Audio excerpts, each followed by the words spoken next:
The following presentation occurred during the 2022 South-Southwest Mental Health Technology Transfer Center, MHTTC, First Episode Psychosis, FEP, Conference. This conference occurred from June 1st to June 3rd, 2022 in a hybrid format, with approximately 150 in-person participants in Austin, Texas, and 300 virtual participants from around the world. Conference attendees shared a range of identities and positionalities, including those with lived experience, family members, providers, and researchers. The 2022 theme of innovation and sustainability highlighted not only the radical advancement within early psychosis programs over the past decade, but also the continued transformation that we hope to see of mental health structures and research serving youth and young adults living with psychosis. This conference was an opportunity to engage in shared dialogue across difference, struggle with new ideas, and re-envision a future for mental health structures for youth and young adults living with psychosis. This conference was coordinated and hosted by the South-Southwest Mental Health Technology Transfer Center, MHTTC, in Region 6. An initiative funded by the Substance Abuse and Mental Health Services Administration to provide free training and ongoing consultation to all professionals that serve individuals with mental health needs. Region 6 includes the states of Texas, Oklahoma, New Mexico, Arkansas, Louisiana, and our tribal communities. The South-Southwest MHTTC is a project of the Texas Institute for Excellence in Mental Health, which is housed at the Steve Hicks School of Social Work at the University of Texas at Austin. By way of a disclaimer, this conference was prepared for the MHTTC network under a cooperative agreement from the Substance Abuse and Mental Health Services Administration, also known as SAMHSA. The opinions expressed throughout the conference are the views of our speakers and do not reflect the official position of the Department of Health and Human Services or SAMHSA. I'm very, very happy to share this next group. This is going to be wonderful, and I'm happy for a number of reasons. One, because I love working with Vanessa, and I love working with this team here. You all do great work, and it's really a pleasure then to be able to share this with our team here today. So our next presentation is entitled Sharing Successes, Celebrating FEP Transformation in the South-Southwest Region. There are few opportunities within traditional conference structures to be able to celebrate kind of individual and program level accomplishments that incrementally improve services. This Sharing Successes project will allow multiple First Episode Psychosis programs within the South-Southwest region of the United States to share strengths at both an individual and systems level, as well as transformation that they hope to see in the future. We are so excited to introduce Dr. Vanessa Vorhies Klodnick as the moderator of this presentation.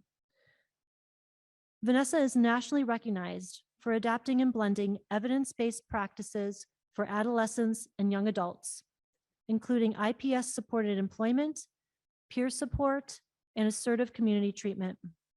Vanessa loves partnering with providers and young people to deeply understand their needs, goals, and contexts to design effective multidisciplinary care.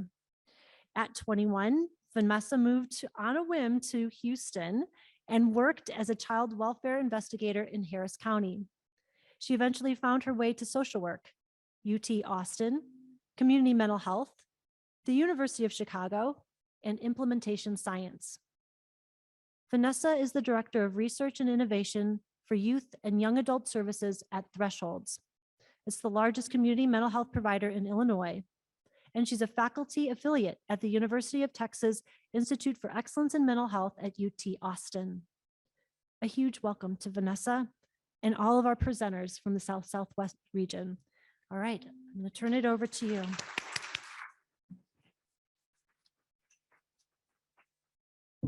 Thank you. Hey, everyone. How are we doing?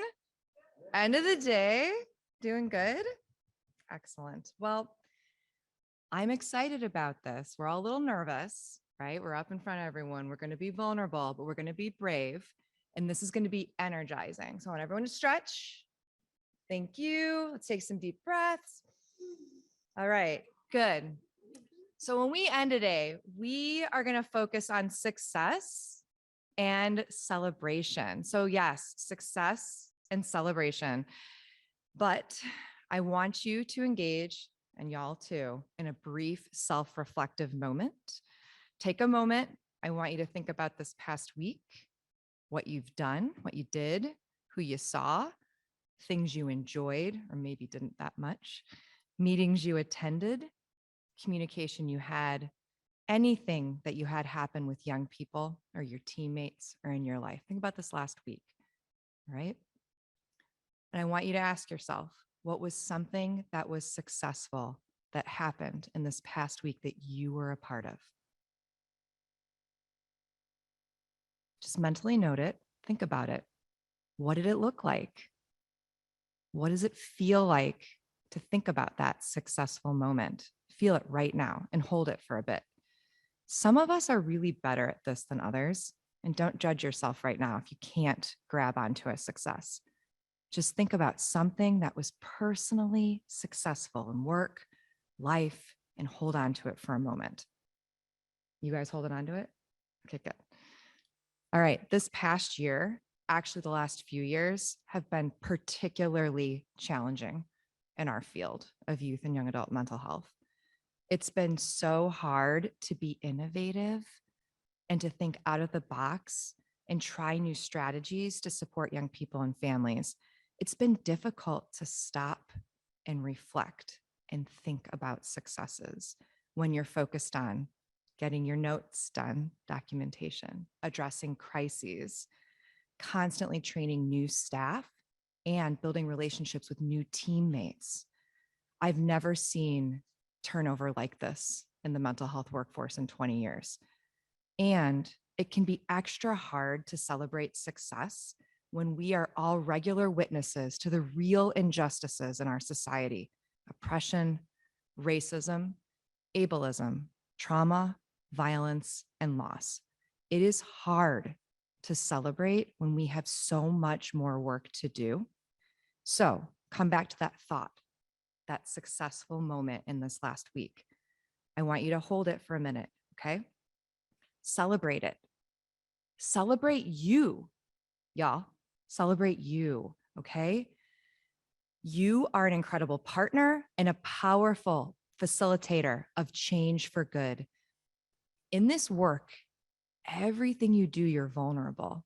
If you don't know it, I got a secret to share with you. Because you are actively engaging young people and being creative, you are tailoring your services to young people and families based on their goals, needs, resources, interests, their cultures, context, and community. That means that every day you are innovating, every single day, multiple times a day. It's really quite incredible. You're taking what you've learned here yesterday and today, and you're going to use it. You're going to learn from your colleagues, like in the exercise we just did. You met some more people from across a giant region, and you're going to learn things you can take back from you to go and innovate. And so you're going to be a change maker. You already are a change maker. And so today, as we hear from these your incredible colleagues, I want you to hold this notion of you are successful daily. We just don't take the time to reflect on that. We don't, because we're so busy all the time. And so I'm excited today to introduce you to these incredible people who are they've stopped and reflected, and they have great things to share. I do want to tell all the virtual folks and folks in the audience that we would love for you to think about questions. People virtually, throw them in the chat box. People in the audience, be thinking about them. We're going to save Q&A till the end. So without further ado, I would like to introduce the Burke Center, Taylor, and Trisha. Trisha. Are you guys all coming up? All right, come on up.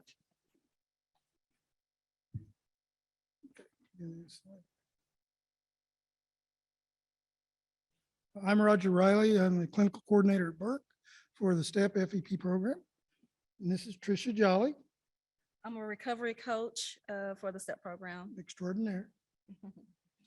Hi, my name is Taylor. I'm one of the LPC associates and one of the team leads. Well, we're really glad to be here and thank you for the opportunity. Oh, he's handing you mine. They're gonna get away. Basically, we work in East Texas.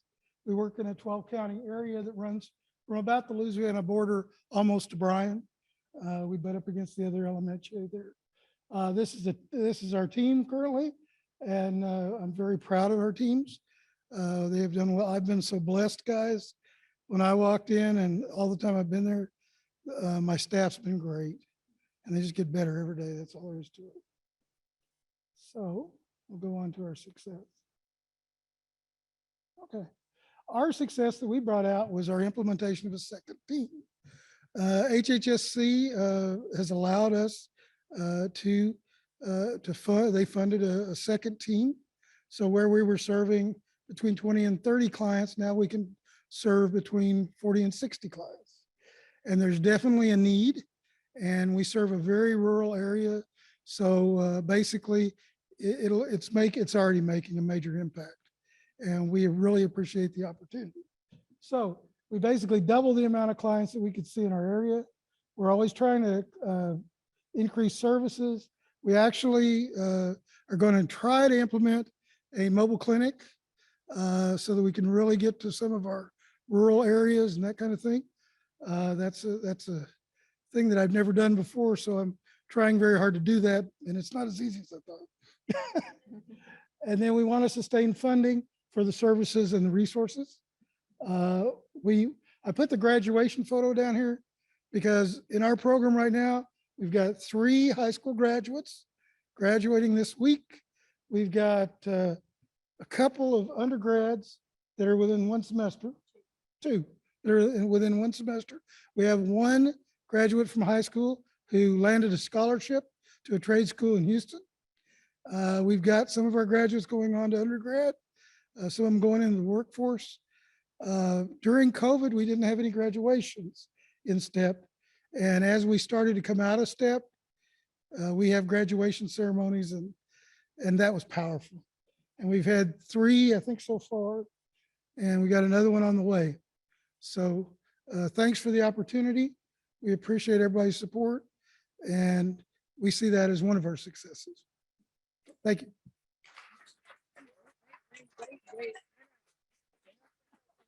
Uh-oh. Okay, so are we all wondering, how have you achieved these successes? How did you double your clients?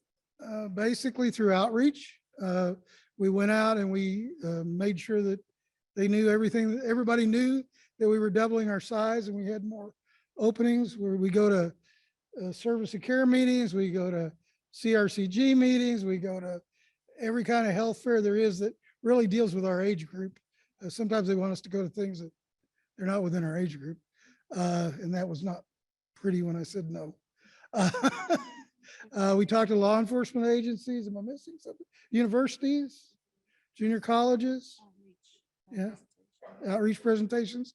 We're in a lot of the provider groups in the area. So both of them actually do some outreach in different provider groups like domestic violence in both areas.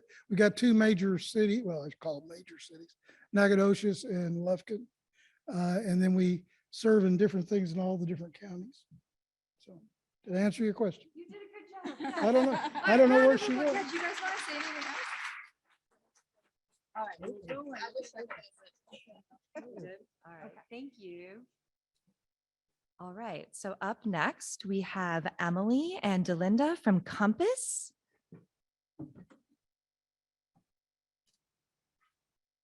I think we're going to see some themes around outreach.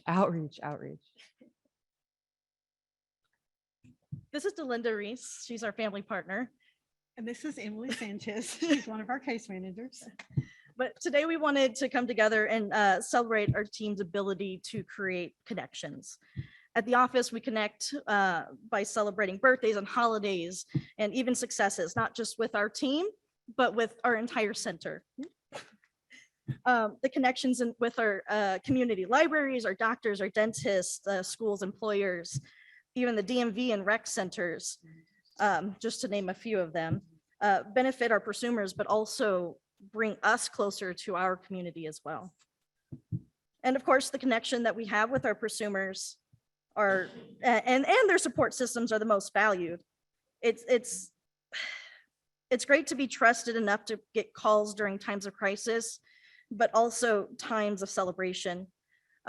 We're super blessed to be getting those calls and text messages that are celebrating graduations or weddings or passing classes or getting that coveted job. Even the pictures of that new haircut they got that week.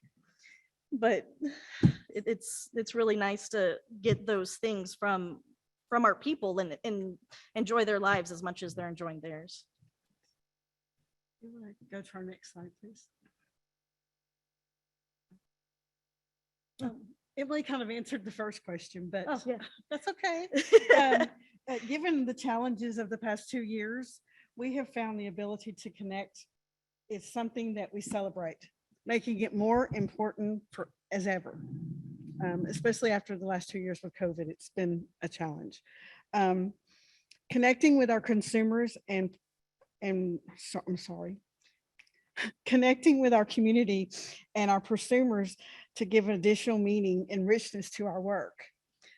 Our hope is that our prosumers will find the same level of support in the community as we do as a team. On a personal note, as a family partner, I work on bridging the gap or building the bridge to get parents, families, and the consumers back together so that we can strengthen that family and make them one again. We have a prosumer who allowed us to share her story, so I will turn it back over to Emily and let her read that for us. This person's near and dear to my heart. I'm letting you know now she's a better writer than I am. But she said, connectedness means experiencing and finding evidence that there is no such thing as being alone. It amplifies the presence of synchronicity and teamwork. Personally, it has given me the gift of perspective and allows me to relate to a fellow human's courage, perseverance, and resilience in life as a whole. It's a beautiful domino effect that makes me feel like I can survive this life if other people can. It's the epitome of representation matters. Yes. That's a really good one. Okay. Okay, so my question is, how do you get young people to text you celebratory texts? What is the secret sauce that has resulted in that? I think everyone wants to know the answer. Go ahead. Most of our people, when they coming into our program, we always ask them, do you prefer emails or calls, or do you prefer text messages? And 90% of the time it's text messages. And so engaging with them with appointments or like following up with them about how they're feeling that day, and then, text messages flood in after that. Yeah. Yes. Yep. All right. Thank you guys. Great job. Thank you. Thank you. Thank you. Thank you. Also, just to note the term prosumer, that is very unique and really incredible. And I would love to follow up. I'm sure there's other people here that are very curious about that term. I mean, we go back and forth from participants, members, young people, consumers, and prosumers is a new one that I have not heard before today. Okay, up next, Ashley Park from early First Episode in New Mexico. Come on up. You're welcome. Hi, I am here from the early First Episode program out of the University of New Mexico. We're located in Albuquerque, and we are serving the entire state of New Mexico. So we're the only First Episode program in the state. We just recently expanded our clinical services. So I'm new to the program, but me and the other clinician, the other therapist that work there are the only two. We have a couple of doctors on staff. We have a program specialist. We have a designated coordinated specialty, or excuse me, CCSS, like a case manager. And right now we have a nursing intern, but we're still fairly small. one success that we want to share is another personal client success. So this is actually somebody that I and a couple other members of the team have worked directly with. This is a client that's fairly new to services with us. They probably haven't been with us for more than 3 or 4 months, but they were referred to us following an inpatient hospitalization. And at that time, they had also been evicted from their home. Their family had essentially disowned them around sort of their first episode experience. And so they were facing homelessness. You know, they were also quite symptomatic and distressed around their psychosis symptoms when they came to us. And so they came, you know, with significant and immediate support needs.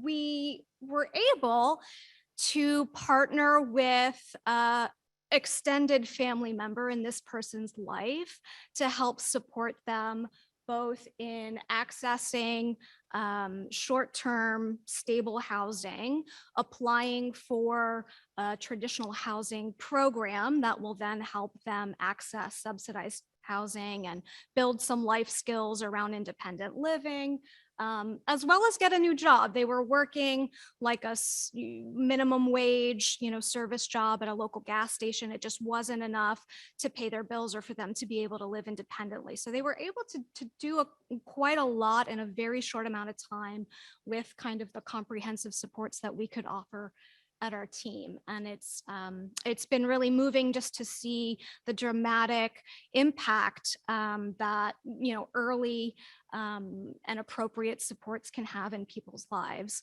And I think the other point, you know, we've touched upon it here during this conference multiple times, is just the primacy of addressing people's basic needs as a part of CSC services. And so to be able to do that for this individual, I think was really integral to their success and stability.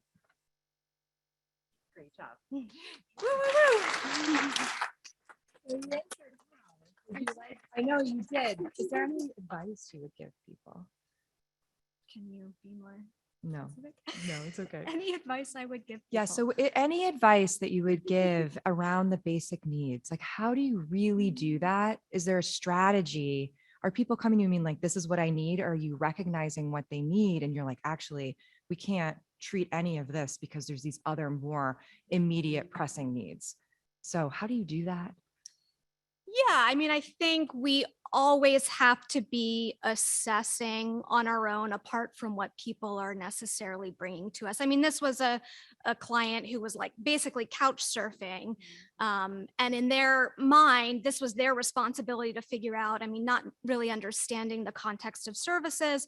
And so being able to say to them, actually, this is something that we think is important and that we can support you with. I don't know if that answers your question. Okay. Thank you, thank you, thank you. Thanks. Awesome. Thank you, New Mexico. Okay. All right, Alejandra, come on up. All right, here we go. Hello, everybody. My name is Alejandra Cuellar. I'm with the Emergence Health Network in El Paso, Texas. I was going to actually sing the Marty Robbins song for you guys to kind of fill the time in, but I want to like save your ears. No, we might actually like that. Let's see. Let's see how much time I have, but I wanted to spare your ears. I wasn't a music major, so you guys looked out this time. So we are literally at the peak of Texas, right there, the star. So Emergence Health Network has been around for 55 years, serving our community. So it's been an amazing journey. So our success story. So as an outreach and recruitment specialist, the best part of my job is to literally brag about my team, my wonderful colleagues, and our clients. I just want you guys to pay attention to this picture because there's a big significance meaning to it. Our client that is our success story. So she is currently in college, and that to us is a huge thing. She was a senior during COVID. She missed her prom. She missed all those important events that when we think of high school, we think of homecoming, the football games, little things like that completely missed. And then, you know, all of a sudden had the symptoms of psychosis, which she was kind of like what's going to happen to me? Is this going to affect, my life? Like I said, I cannot take the credit. My amazing team had worked with her. One of her big things was anxiety and just talking to people. So currently doing amazing in school. She's working. She is, completing her courses. She's maintaining services. So one of the things that she lacked was confidence starting the program. Spanish is her main language, and she always had a little bit of a struggle. So this picture right here, I wanted to honor her. Mija, you are worthy, and I just wanted to kind of like pay homage to her because she inspires me as well. I'm super nervous. Don't let the sorry, the blue fool you. I'm a little, but her going to college and maintaining, everything that she is doing is an amazing success. And I cannot take credit again. Our team is amazing.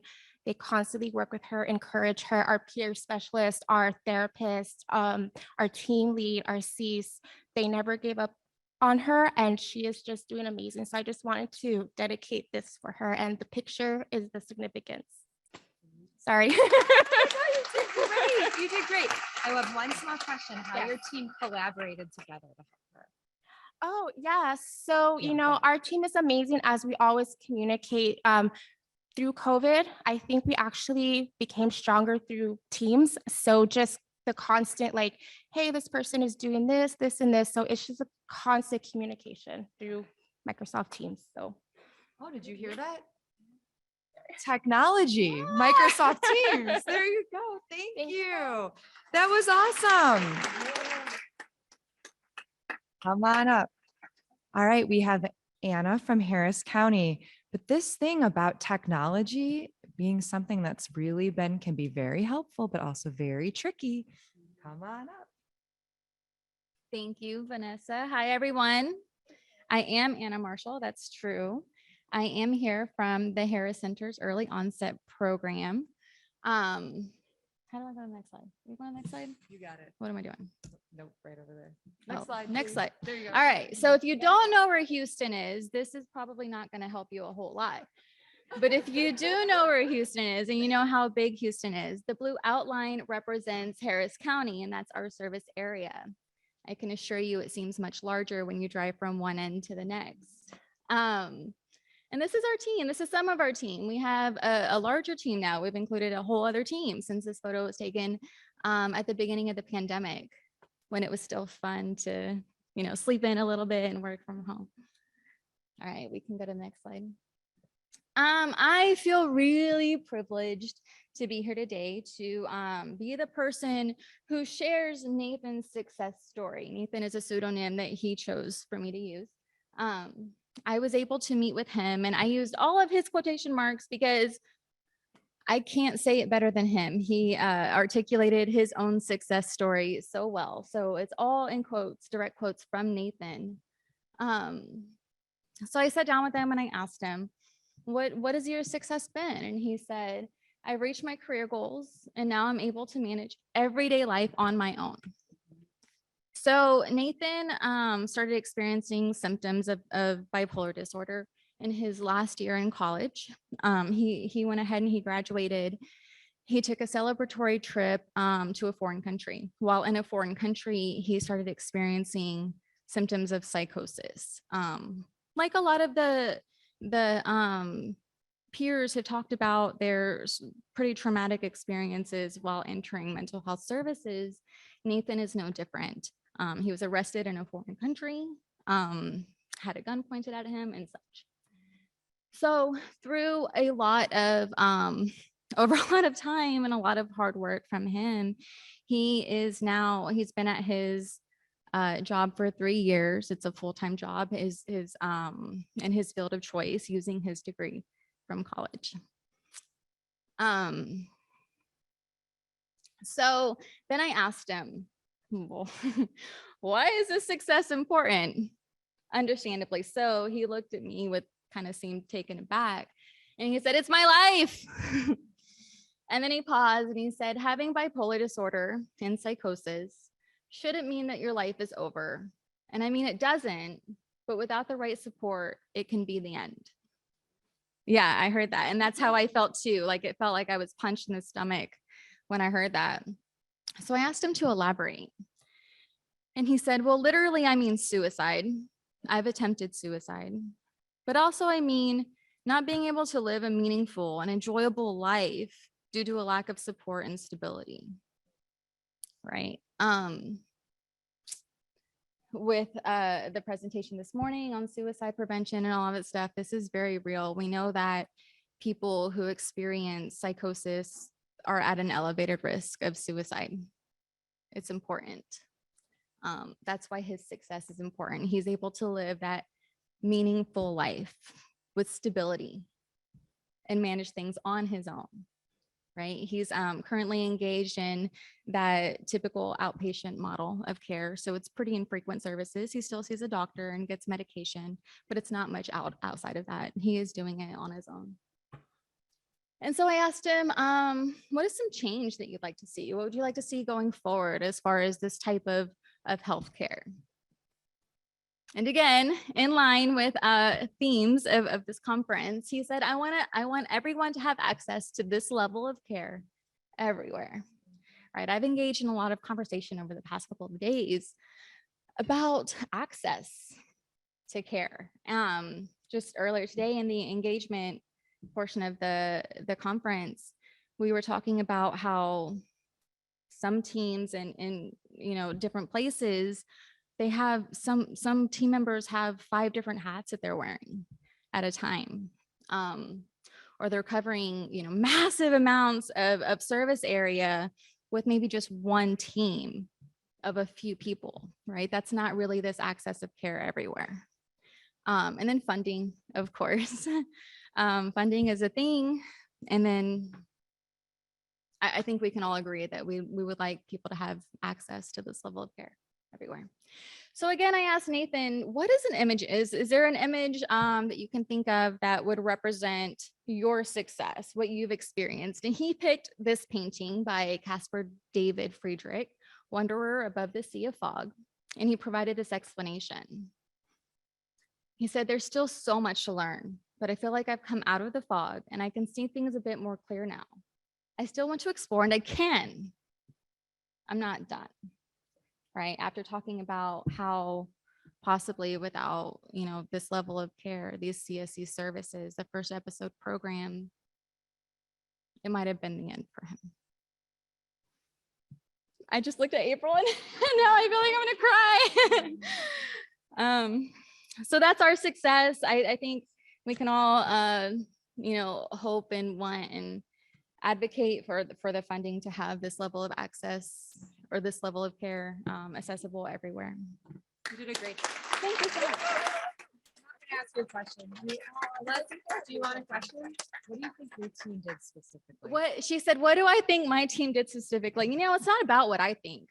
It's about what Nathan thinks. So let me tell you. Because I asked. All right, I just got to find my notes. I said, I asked him directly, what from the program helped you be successful? And he gave me a lot of really great feedback. He said, this one has really stuck with me. He said, consistent and persistent engagement support. He told me that there was a pretty good amount of time where he was so depressed that the only time he got out of bed is when he met with the treatment team members. And no matter how many times he no-showed or canceled appointments, they called him, they came by his house, and they met with him. They still tried. They never gave up on him. So for the sake of time, I'm only going to share that one, but he did give quite a few things that were really helpful for him. Thank you. Great job. Great job. Assertive, creative engagement. Amazing. All right, Sanjhi, Integral Care, come on up. We have a local. Okay. Hello, everyone. My name's Sanjhi Gandhi, and I'm the primary clinician for the RACE program at Integral Care here in Austin, Texas. On the right side, you see a wonderful group picture, and our team has definitely changed and grown, so we need a new one. Hopefully, you will take a picture at this conference here today. And I am just really empowered by hearing all of these client successes and agency successes, because on a daily, we don't really take time to reflect upon how far we've come or the things that our clients do. So I just think it just showcases how much impact the work that we do has. And moving on to the next slide, a success that we would like to share is, this is about a client that joined the program about 2.5 years ago.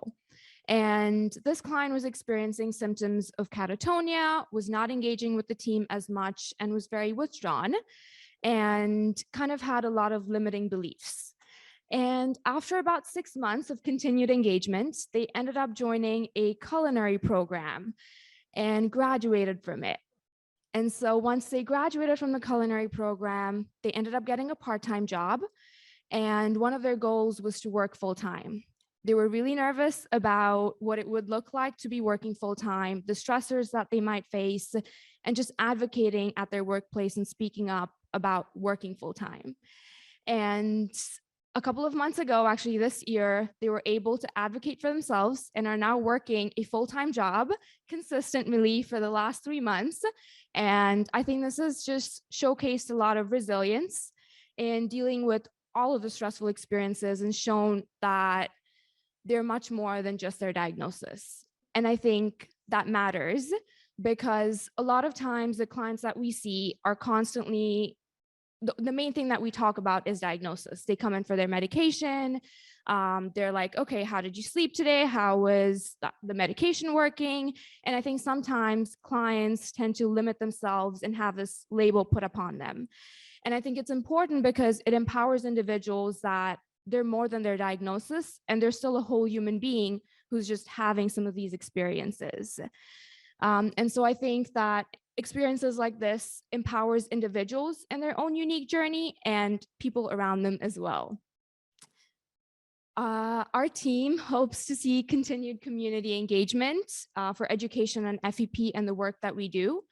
I think it is really important, like the panel we had yesterday with the students of psychosis, that would be wonderful to have at grad school level, because something like that is a topic of psychosis was kind of just brushed over in one chapter and not really talked about. So I think having, again, panels and lived experience talked about more often, and having even more social media engagement about this. All of us have a phone, and if we type on symptoms, hey, this is what I'm experiencing, something or the other comes up on a Google search. And some of our clients, I think, might not have that easy accessibility of resources because some programs are not put out there as much or often enough. And I think social media could also be a factor in which we're able to showcase the work that we do more often. Yesterday, I remember someone had mentioned that the first time that they'd heard the word psychosis was in a TV show. And so I think that would be amazing for just clients in general to normalize this topic, for it to be talked about more often on a level where young adults are in that platform. But other than that, for time's sake, also, I thought of one more, which is diversity in the workplace. A lot of our clients come from different walks of life and speak different languages. A lot of times we feel our primary emotions in our primary language. And if our primary care providers and the team that we have is only speaking a certain language, it's really hard to express those feelings and emotions. And psychosis could mean something completely different in a lot of different cultures. And so I think diversity in the workplace would also be something that would be amazing, but overall continued community engagement for education on FEP and just the work that we do. Other than that, I have two graphics down there. One on the left-hand side is our team constantly supporting our clients and celebrating their successes, whether they're super small as taking a walk that morning or just showing up to an appointment because they're doing something for themselves. So I think that just represents our team's continued support for our clients. And On the right-hand side is a picture of success, what we think it looks like on the left-hand side. And on the right is what success really looks like. It's messy. There's got the highs and we've got the lows. And a lot of times, this was actually a graphic that I discussed with the client that I was talking about, but we've got the highs and we've got the lows. It's messy in between. But if we keep celebrating all these small successes and keep moving forward, you reach where you want to be. So yes, that was a success that we wanted to share as a team. Yeah.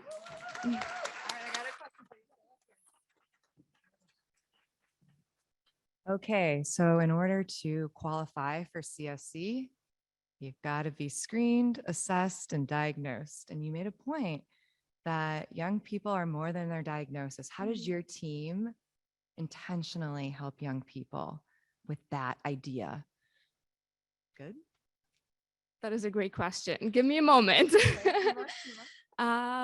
I believe that, yes, when you initially come into the program, there's a whole process with screening. We talk about diagnosis a lot, but I think it comes down to our team where we have peer support, we've got family support, supported employment and education specialists. And I think that role in itself with the supported employment education specialist is that they're more than their diagnosis, and you can still go out there in the workforce and continue to work and continue to live just what is considered a normal life.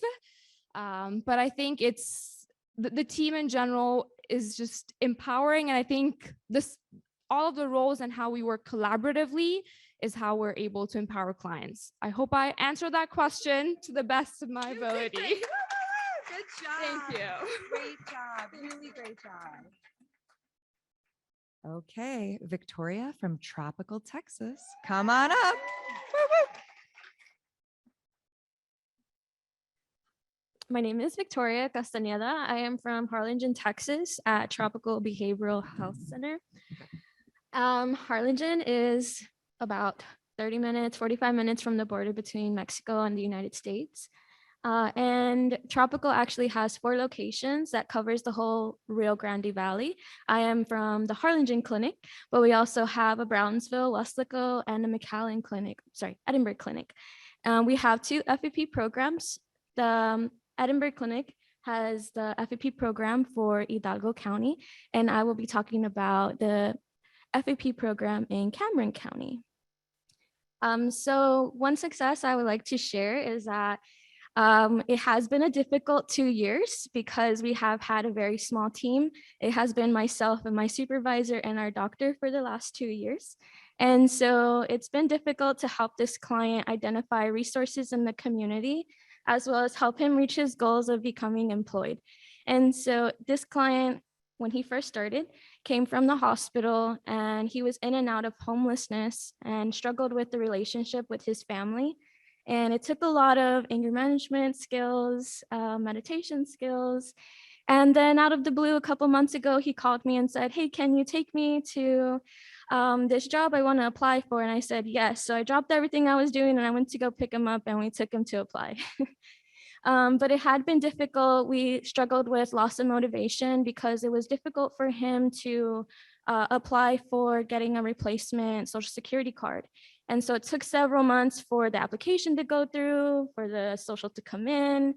It was, oh, I guess I don't want a job. I want to apply for disability. And I said, it's still going to take several months. So there's a lot of loss of motivation. But with the persistence of our engagement, we were still able to see him weekly and encourage him that he can still reach his goals even the minute he gets his job. So because of COVID funding, once he got this job, he got the job on the spot, guys, interviewed every time. So he was great. And so once he got the job, we worked together with our team to find some resources. We couldn't find any community resources to help him with getting clothing. He had his torn shoes from when he was still homeless, or even transportation to his employment site. He said, "Oh, it's okay, I'll walk." I Googled it. It's about a 30-minute walk from where he lives to his employment site. So I was like, no, let's figure something else out. And so my supervisor helped me. We got him a bike. And so now he rides his bike. It's 15 minutes still, but he's persistent with it. and he was able to get clothing, and he calls me like every week, super excited, like, are we still going to meet this week? I'm like, yes, don't worry, I'm always going to be there. And so it's been a wonderful ride with this client, to see him grow from struggling with his family to now the family allows him to stay at the home still. And he'll call whenever he's struggling with some of his psychosis symptoms, and I'll just check in with him, just review everything that we've discussed, and he's really great. So the reason that this matters is because we have been a small team for the last 2 years, and to be able to see how the program has helped this client, not just this client, but all of our clients, has made a really big impact on our team and continues to motivate us to see our clients stay motivated and stay trying to reach their goals.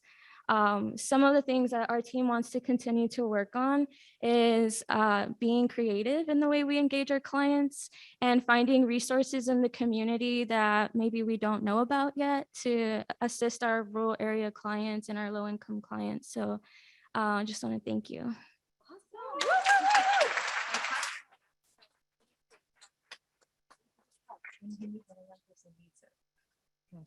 Yes. So my question is, how do you and your team stay so flexible that you can help out right in the moment when a young person needs help, you're there? How do you make that happen? So you just got to make it happen. It's communicating with my supervisor, letting them know like, hey, I'm in Brownsville all the way across town. I got a call from our youth in Harlingen. He's like, I'll be there in a few hours. I'm like, okay. So it's constant communication between me and my supervisor since we are our team. And so now we also have a C's that just got hired. And so we're working on training her to get her on the boat and helping us support our clients as well. But constant communication was the key between my supervisor and I. Awesome. Great job.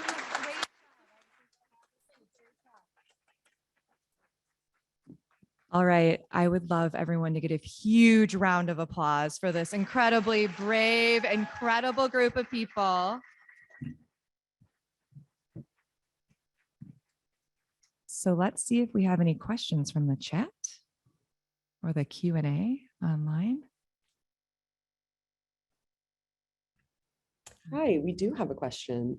And first, I just want to kind of reflect in the chat just all of the praise that was given to the folks who presented. And I'll speak personally that this was maybe one of my favorite parts of the conference. So, you know, people just said a lot of yays and good job, way to go representing the RGV, and that y'all are super great and amazing at what you do. So just wanted to give that props. And then our question is, what is the definition of prosumers? You all got to come up here. Yeah. Give us one moment.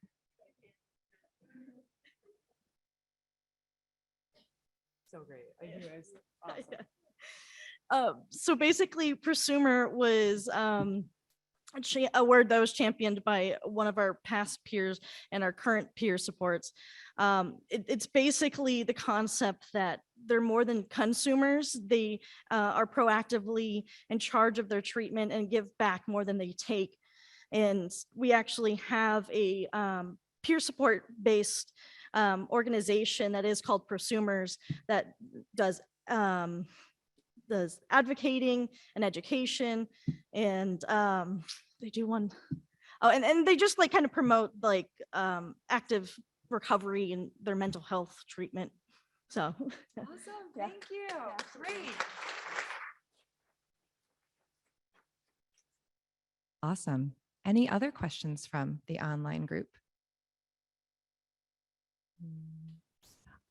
We don't have any additional questions right now, but I did want to just note in the chat that we had a comment, and I'm just going to read it out loud for the folks in person. It says, I think we need to be careful of saying quote unquote small successes. It's all relative.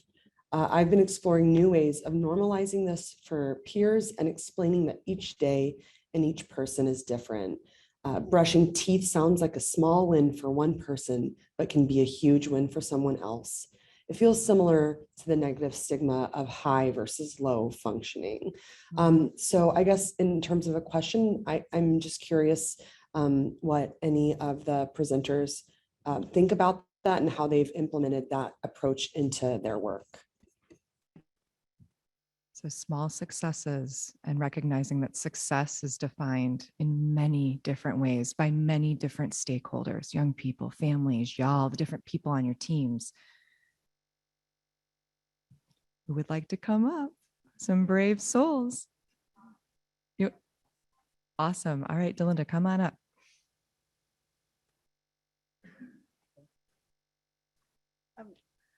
First of all, I don't think there's anything as a small success. I think they're all huge.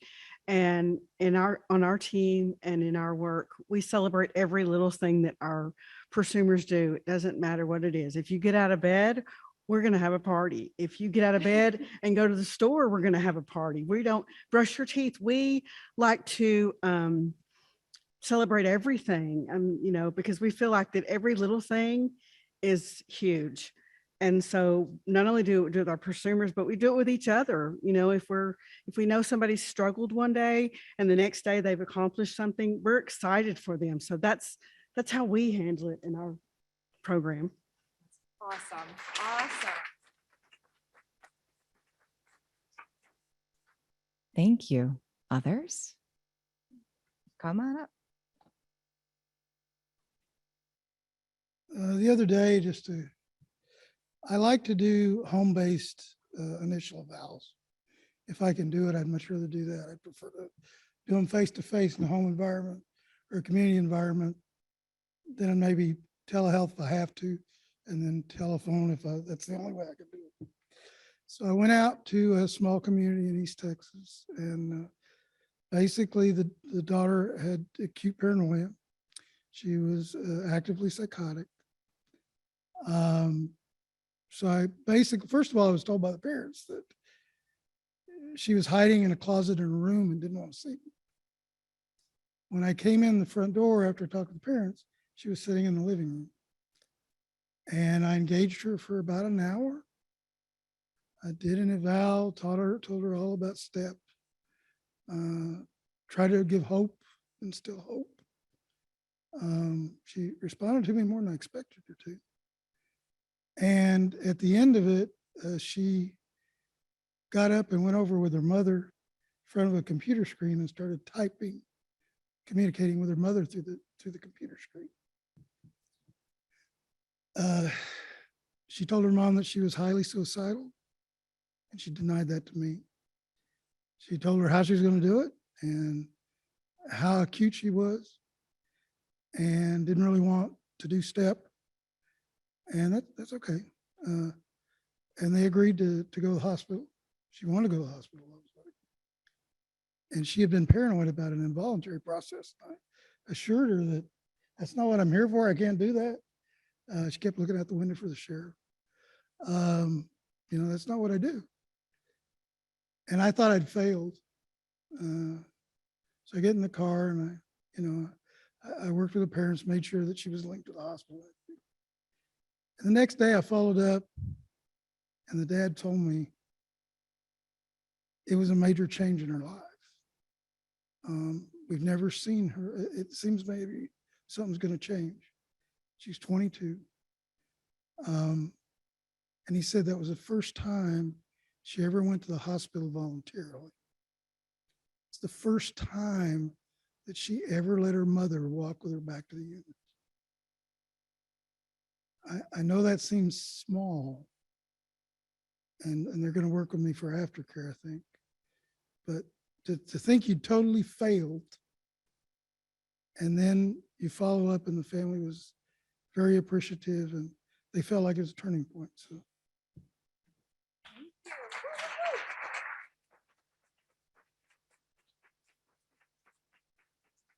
Thank you. We care. We really care. And we're quick to judge ourselves when maybe something didn't go right. What did I not do? What did our team not do? And that is, this is again, who determines what a success is. And we have a lot of power in that to reframe things. We talk about strengths-based approaches all the time, But in reality, we can be very hard on ourselves. I'm really glad you shared that. Would anyone else like to comment? Yes, please. Thank you, Anna. I have the power while I'm sitting. There you go. I'm getting text messages from my team down here.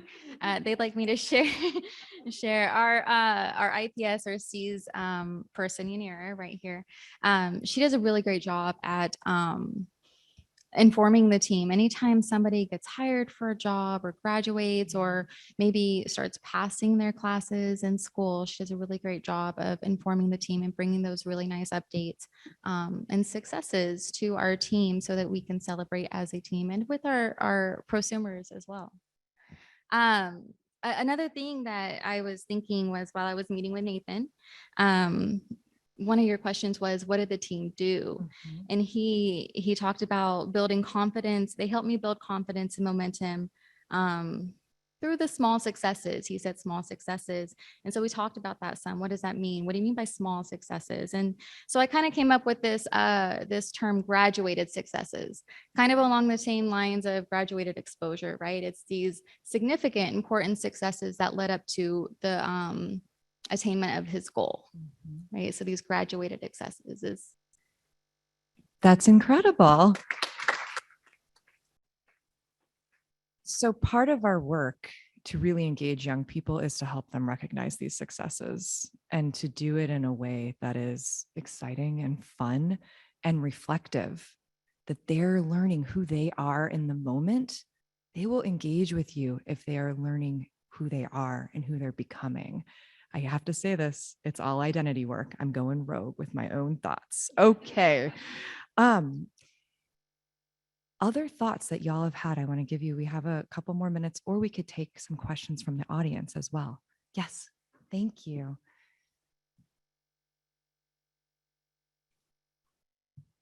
All right, cool, it's on. First, I'm going into my senior year in college and possibly wanting to pursue a career in the mental health field.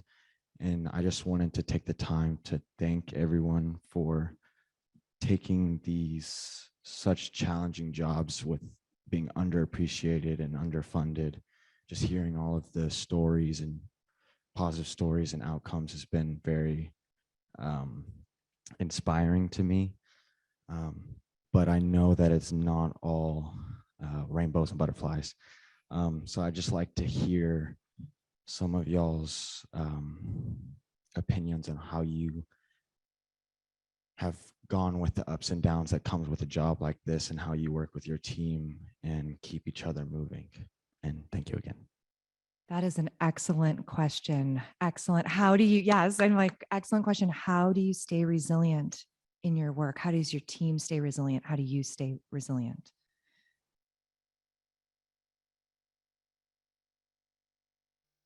I'm going to redeem myself a little bit. I think my nerves are calmed down a little bit. So, with our program, I think one of the obstacles that, unfortunately is that when we have our individuals that we see so much potential in them, we know that they are intelligent, they can be president, and they just don't see it in themselves because they just feel that, their diagnosis kind of defines them. And that to me is like the hardest thing. It's like, no, it doesn't, you define who you are. We have our hard days when, our individuals just sometimes they just ghost us. They just stop answering our calls. They don't open the door for us. And we make those attempts to call, our family partners, amazing calls, mom, dad, we knock on the doors. We try so hard and they just completely we don't hear from them. And then we later on get that crisis notification that this individual's in the hospital. I think those days we feel like, what could we have done? Our heart breaks because, we know that our individual needed the help. We tried so hard and we just couldn't reach them. And I know everyone in this room has had that experience where you think of that individual where you just tried your best, your team tried their best, every approach, and we just couldn't reach them. And it does break our hearts. I just, with me, I just kind of have to step out, breathe a little bit, and think. We can't think of what if, because we did everything we could. We have hopes for individuals. And unfortunately, the hardest part of this field is not, we want to help so much, and we just lost. We lost a certain individual because substance use, or they just refused the help. And I think, just knowing we did everything we could, we still hope. Hope is the biggest thing, just hoping, even though they're not with us anymore, we're hoping, sending out those good vibes that, we educated them enough to know where to go to need help. They know that there's people out there wanting to help, but that my personally is just hard, is that when we try so hard and we just can't reach them because our hearts, this is not an easy field. Going into this field, our professors tell us, you're not going to be millionaires. We do it because it's in our hearts and that we want to, and our hearts break when we just can't reach those individuals. But knowing, okay, let me regroup myself, and for the individuals that are with us, I'm going to give 100% because there's a lot of help to go around. So don't give up hope, just keep pushing, because you're going to have those bad days, and your colleagues are the most amazing people you'll ever work with, because their hearts are breaking too, and you guys, your hearts can break together, but always can encourage each other. I love the people I work with, and I send them like memes and gifts. I don't know if they realize it. I just kind of like, hey guys, it's funny, haha, it's a cruel world, but let's have our humor. So hopefully that answered your question. Sorry. Thank you. That was great. Can I say what? Yeah. Woo woo. Yeah. Hello, my name is Trisha, and I am a newer employee of Burke. So I'm always thinking, am I doing enough? Am I doing too much? Did I do the right thing? Did I say the right thing? So it's it can be stressful, and I'm always in my mind and my thoughts, but what's motivating to me is my team. We meet weekly, and we're able to debrief, and we're able to bounce ideas off of each other. We also have a group chat where we are silly with each other and to kind of help us get through the day. So my team is what helps me keep motivated. Awesome. Thank you. Thank you. Thank you. Yeah, go ahead. I'm gonna also say my team. You can't do everything by yourself, and it's a hard lesson I've had to learn. One time we had 3 clients go into crisis at the exact same time at 5 p.m. So if it wasn't for our entire team, an amazing boss that allows like flexibility and checks in with you, and everybody owns that success together. It's not just one person. Thank you. That's right. It's teamwork.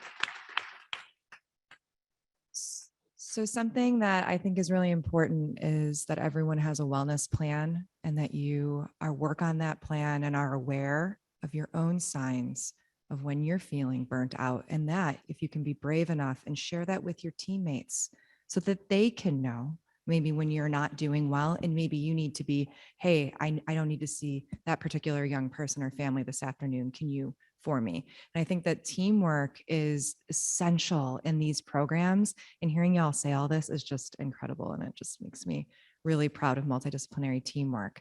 Other questions from the audience in our last few minutes? Yes, thank you. Hi, y'all. I'm Vera. So in the recovery process, I know that there is always potential for like speed bumps and like having difficulties in terms of like being in crisis, potentially losing a job. So my question is, how do you engage clients and help to focus on successes when that may be difficult? That's an excellent question. So when someone really is struggling, how do you still engage? How do you do that? How do you focus on success when someone can't? Is that okay, rephrasing? Okay. I can jump on that. I think, like we just talked about success, there isn't small or big success. And I think sometimes reminding the client that, hey, you're talking about all of this, but you know what? You just showed up for the appointment today. Mm-hmm. And that's a big deal. Yeah. So I think pausing, even when you're in session, to celebrate that they were just present today. And sometimes clients might not be able to see that, and they might say a lot of things in session and just kind of brush it off. But I think as clinicians or as peers or family partners, just I think, again, making sure we're pointing out that we see you, we hear you, and you're still showing up. You're still showing up for yourself today. So I think focusing on that. Awesome. Thank you. Others? Would anyone else? Yep. Pass it down. Sometimes when I have some clients that have bad days, it simply is like, you know what, I'm bringing Chick-fil-A today. We're just gonna sit outside and have a picnic. We're gonna, go walk around and go swimming, or, just drive around and listen to some music. Like, those are the little things that help them get motivated to do those other things in life, like take a shower, brush their teeth, put on their shoes, get some sunlight. Like those are the things that, sometimes we take for granted, but for them, it's everything. Yes.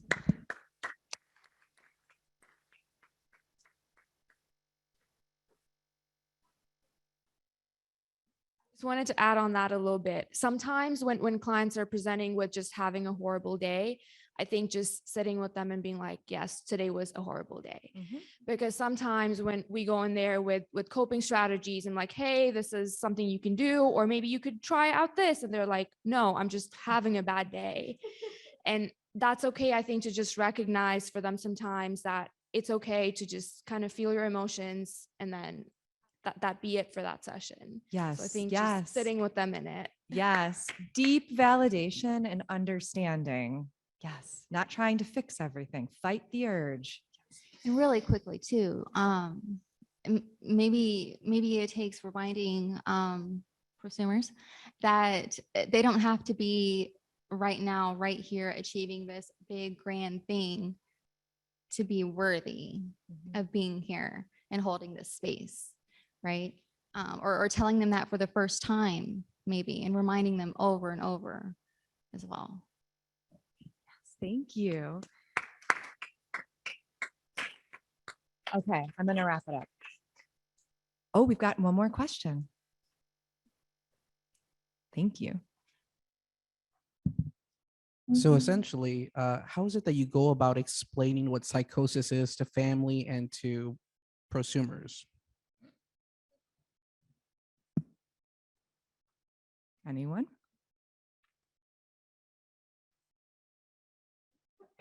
You can go ahead. Go ahead.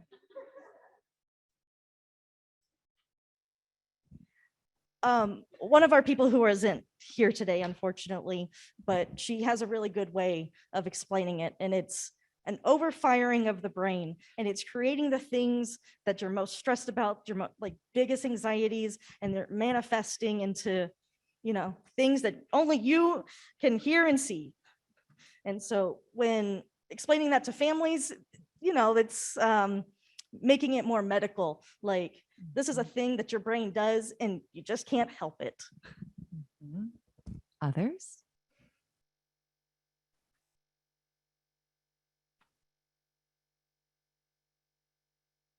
I don't know if there's one easy answer for that question. It's a I tough think one. it's done in a variety of different ways, depending on where each person is at who's asking the question, and what, the most simple kind of terms that they can understand. One way that we've recently started, we've been holding groups throughout the pandemic. They're all virtual right now, but one thing that we've more recently started is a psychosis specific group. So we had skills training groups, we had peer groups, but we've started a group that's focused specifically on psychosis, experiences of psychosis, recovery strategies, everything related to psychosis. And we have people who've been in the program for a lot longer, and then new people, and they're able to kind of explain that through their own experiences. But I think the question was to families, right?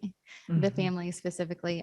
We do have different sorts of handouts and things that explain psychosis. We have videos that we use, a lot of really good videos that we use. But again, it's going to sound a little bit different, I think, to each family. Thank you.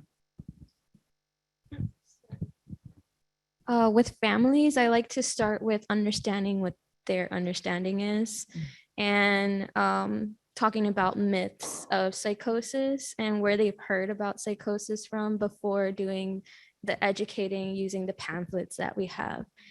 Sometimes that helps them to kind of figure it out on their own, to connect the dots. Yes, seek to understand before you bring in the information. That is a beautiful way for us to end.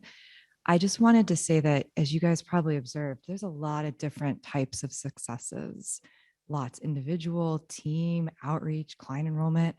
And it's important to stop, reflect, and celebrate. So if we're going to stay resilient as a workforce, we need each of you, all of you, including y'all, very brave, amazing, but everyone here needs to slow down sometimes, maybe weekly, maybe daily, or at least monthly, and commit to reflecting and asking, how am I successful? How are we successful? You need to do this. You have to identify successes, no matter how small. And I love that this became part of our discourse today, and celebrate them. Take time to celebrate. Thank you all. Have an incredible day. Great job today. Thank you for joining us for the recording of this presentation from the 2022 South-Southwest Mental Health Technology Transfer Center, MHTTC, First Episode Psychosis, FEP Conference. To learn more about this conference or the work of the South-Southwest Mental Health Technology Transfer Center, please see our website, accessible by the QR code on screen. You may also join our newsletter or follow us on Twitter or Facebook with the QR codes on screen now.